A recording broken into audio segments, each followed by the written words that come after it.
Okay, so Dave, could you just talk me through the needles that you give to the juice clinic? Yeah, so a steroid user, we would give a 2.5 ml barrel, which is for drawing up. I'm putting a steroid into.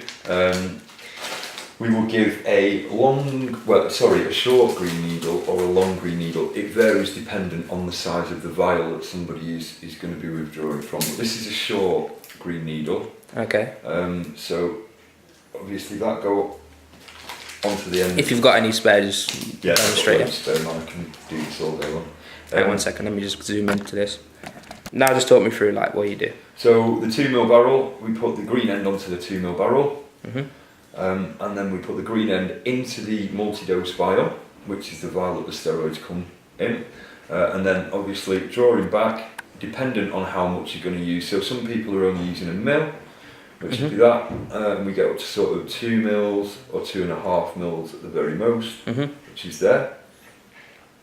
And once somebody's drawn it up, we tell them, turn it over obviously, because you take the end off, you don't want the steroid to leak out. Okay. Take the end off, we dispose of that in a sharps bin, which I'll show you in a moment. Okay. And then we would attach, there are several different needles you could use for this. Okay. We have users who aren't so big and haven't been using steroids for very long, and we usually give them a short blue. So why is it that you switch needles? You switch needles because once you put the green in, the green's a thicker needle, so you're putting the green through a rubber popper on the top of the vial. Yeah. So once it's gone through that, as soon as you put a needle into anything, it's blunt. And we've actually got some pictures of what a needle looks like after it's been put into, if you want to. I'll have a look at it. She's over there. And it bluntens the needle straight away. So as soon as you put a blunt needle in, then you're already creating damage, you're causing scar tissue, and it's harder to get through, harder to access the muscle. So that's what you want to avoid. So we give the green out, because they're slightly thicker, they're easier to get in through the top of the multi-dose bottles. Drawing into it and then taking the green needle off and putting a blue one on. We don't inject with the green needle because the hole that it leaves is too big, it's too long, and we never recommend anybody injecting any substance with a green needle if they can avoid it. What we recommend with steroid users is that they go onto a blue. That's the short blue. And basically, that would be for someone to inject into, obviously, like I said before, about splitting the backside into the quadrants, into the upper outer quadrant, or into the legs as well. But we also supply a longer blue, and what we've found is that as people are going through cycles, getting bigger and bigger, at times we get people that the short blue, it just won't reach the muscle. And that's dangerous again. If it doesn't get all the way in, it can cause abscesses and other infections, bacterial infections. So then we give a long blue out. The long blue, it's only 1/4 of an inch longer, so it doesn't actually look that much different. If I can get the top off.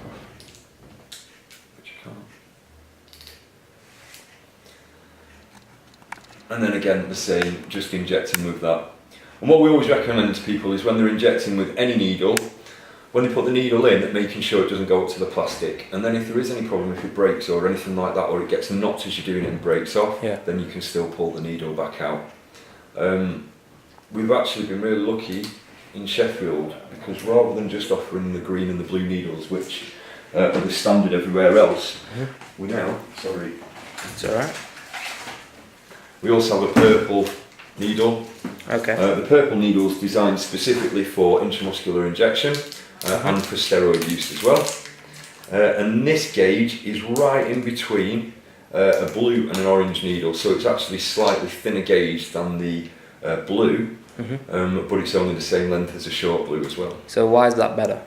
It's better because you're not leaving this bigger hole. Bigger the hole, the more chance of infection, because anything can get into it. So we always recommend people use a smaller hole. Also, you don't want to be putting big holes into muscles because you don't want to be damaging them, so the smaller the hole, the better. And with injecting any substance, what's always recommended is that you use the smallest gauge possible. We always say use the smallest needle and the smallest gauge possible. Okay, you know, just right next to you, right there, you have a poster called the Juice Clinic, and you have a list of your services that you have. Would you mind talking me through those?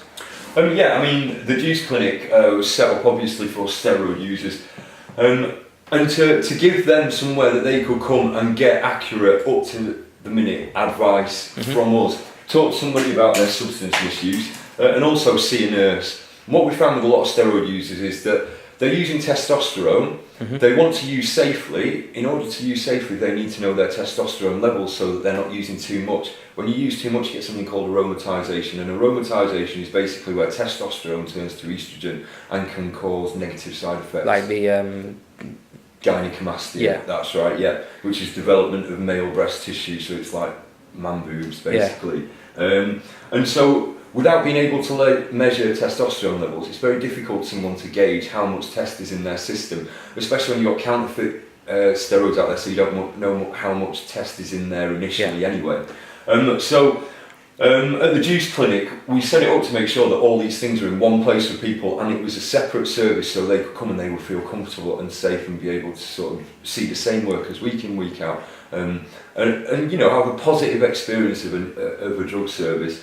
And so what we provide at the Juice Clinic is we give safer injecting advice, so you know, safest ways of injection, safest needles to use, safest barrels, storage of needles and substances. We do something called a safe storage box, so people can keep it out of the way if they've got children in the house, or so you know, so it's out of the way basically.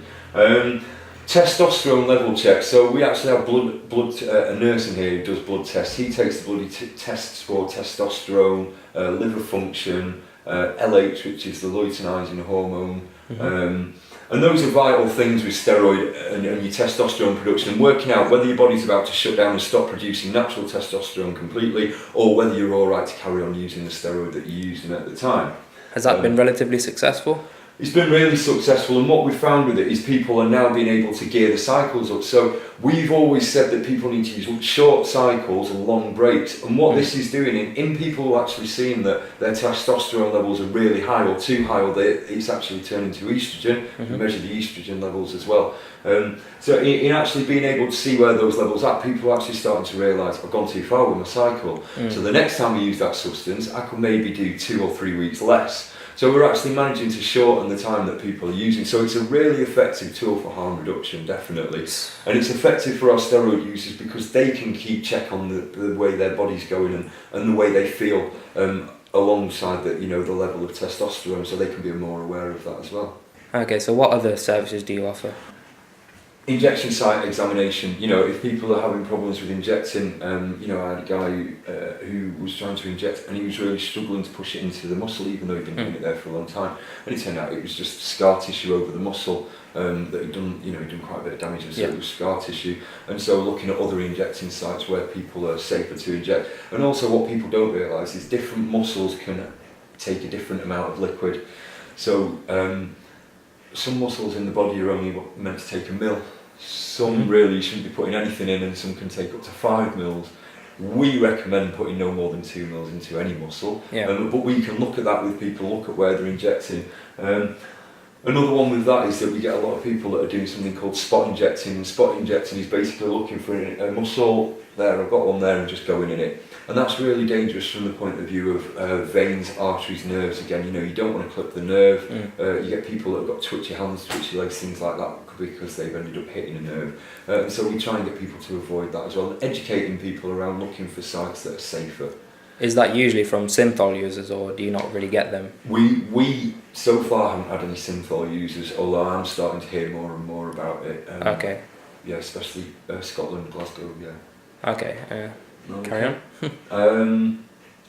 Clean injecting equipment, obviously we've got a needle exchange here, fully stocked. We've got any injecting equipment people would want, but we also, I said about the 2.5 mil barrels before, but we also do a 5 and a 10 mil barrel. Now, obviously, we don't recommend anybody injects that much, but some people use them to mix a blend for when they go for a tournament, or you know, they're mixing they're using 2 steroids together, so they'll mix them up in a 5 mil barrel, and they'll split it for 2 days. You know, they'll do 1 day, and then take the next days out of that. So do you get like quite a few strongmen then, or powerlifters? We do get quite a few. We get a lot of powerlifters, a lot of people that are planning on competing, definitely, yeah. And we see that certain times of the year especially, we get kind of an increase around that.